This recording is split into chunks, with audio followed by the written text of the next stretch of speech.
Welcome. In this video I will tell you how many RAM slots Microsoft's Surface Studio laptop has.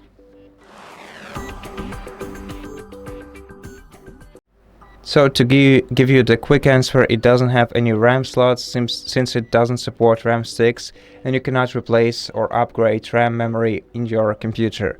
Now, to be more precise, let's right click the taskbar, go to Task Manager.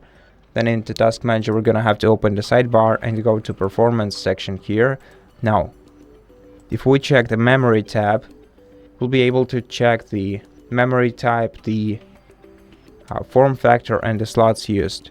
So as you can see, the form factor of the memory is row of chips, which means that it's basically integrated into this device's motherboard, and the device itself doesn't have any RAM slots, as well as it doesn't support any RAM sticks.